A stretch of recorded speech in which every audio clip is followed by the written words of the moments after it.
In the age of 14, Ramses was appointed Prince Regent by his father Seti I. His name of his father was Seti I. He is believed to have taken the throne in his late teens. What is meant by late teens? In the age of 18 to 20, 19 and 20. So he became the king of the Egypt when he was very young, and then he started his rule, and then he built up so many monuments, so many temples, and so many statues of himself. And this is how he became popular. And what was his mind when he did all these things? Because he wanted to become popular. He did not believe that doing good works will make me popular. What will make me popular? Building the statues and the monuments. This is what he felt.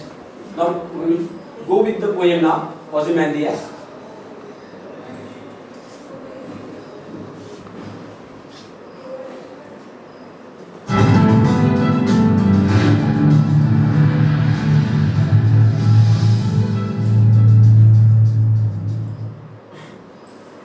Percy Shelley was a British poet.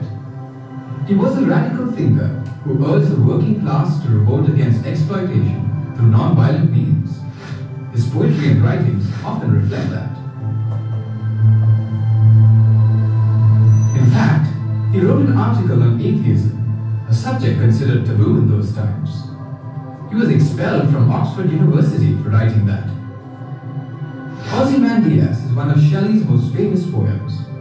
It is a sonnet, which is a 14-line poem. There's an interesting story about how Shelley was inspired to write this poem. One evening, Shelley and his friend Horace Smith were discussing Napoleon's conquest of Egypt. They talked about the statue of Ozymandias, an Egyptian ruler who was also known as Ramses II. Their conversation led to a competition between them, and they both decided to write a poem on the statue. Both poems tell the same story. However, Shelley's poem is more popular.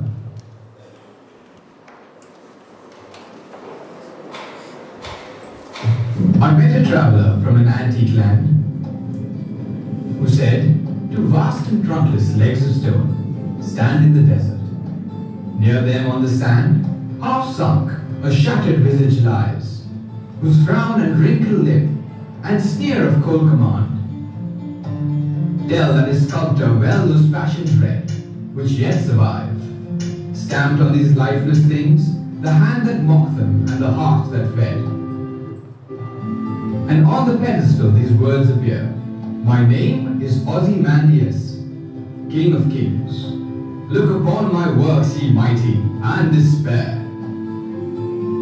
Nothing beside remains, round the decay of that colossal wreck, boundless and bare, the lone and level sands stretch far away.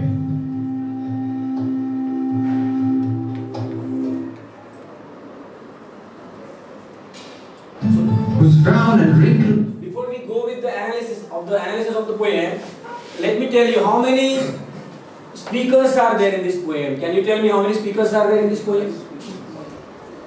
How many speakers are there? Ilakshi? Okay, now. Anybody else? Anybody else's answer differ? There are three speakers in the poem. Who are they? The first one is the poet, narrator. Second one is the traveler. And the third one is Ozymandias, because the two lines are written in the quotation mark that are, I am the king of all kings. So these are the dialogues which was told or delivered by the king Ozymandias. And what do you feel about his nature, attitude, behavior after reading that line by him, that I am the king of kings? Do you think he was very kind? No. Do you think he was very humble? No. What did he say? Look at my work, ye mighty, and despair. What does that mean? He did not want to inspire others with his work.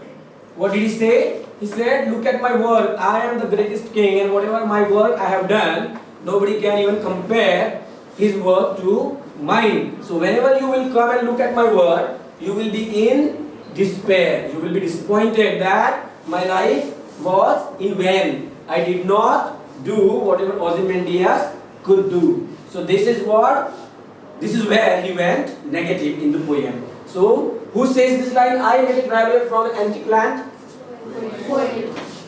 Poet says this line. The speaker of this line is poet, right? Then who said, two vast and trunkless legs of stone stand in the desert. Near them on the sand, half sunk and shattered visage lies, whose frown and wrinkled lip and sneer of cold command. So what did the traveler say then? This line is said by the traveler. What is the meaning of this line? He said, I went there, suddenly he met a traveler, the narrator of the poem met a traveler, and he said, I am from the antique land. Now what is meant by antique land? A place which was ancient. But do you know him? Do you think he was from Egypt only? How many ancient lands do you think, if I say antique country or ancient country, how many countries come in front of your eyes? Maybe 3 countries. Which are they? You learned in history. First one is Rome. Second one is Egypt. And the third one is Greek. These are the 3 countries which can be called antique lands. But he was not from Greek. He was not from Rome. He was from Egypt. How do you know that? Because this statue is established in Egypt. That's why you know he was from, the traveler was coming from Egypt.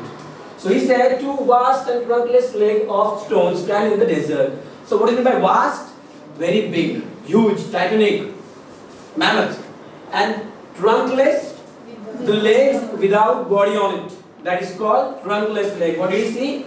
Two vast, but the trunkless legs of stone stand in the desert. So no town, no village, no temple, no monument, no people were there around the statue. It was all alone there. And what was near the statue? Lying down on the sand, half sunk and shattered visage lying. What is meant by visage? This is called visage, a face or a head of a statue lying down there on the sand. And how were the expressions on the face of the statue? Whose frown and wrinkled lip and sneer of cold command. Now the sculptor, when he made this statue, he read his emotions. He knew what Ozymandias was like. He knew how Ozymandias used to deal with the people around him. Now the hands are gone who made the statue, and the heart is also gone who did with the people. But what is remaining there? Which tells you about, what tells you about Ozymandias? The visage. That is filled with expressions, various expressions, and those expressions are a shattered visage lying. Shattered? Broken in pieces. Whose frown means eyebrows this way, looking angrily. And then his lips were wrinkled. When your lips are wrinkled, when you are angry. When you are angry, your lips look wrinkled and sneer of cold command. And he was, when you look at his lips, it seems that he is about to give you a cold command. He is about to give somebody a command, and that command, the tone of his will be very angry, annoyed, and he will be a little insulting to the people he is talking to.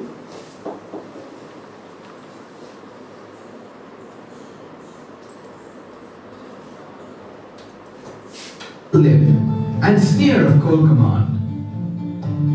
Tell that his sculptor well those passions read, which yet survive. Stamped on these lifeless things, the hand that mocked them and the heart that fed. And on the pedestal these were. You see, in this stanza, the poet says, traveler says to the poet, tell that, what tell that? What tell that? The expressions on the face of the visage tell that. Now we will go into the grammar part here, a little grammar part. That is, this is a verb, action word. But before it you need to use subject. And what is the subject there? The expressions on the face of the visage in the poem. tell that its sculptor will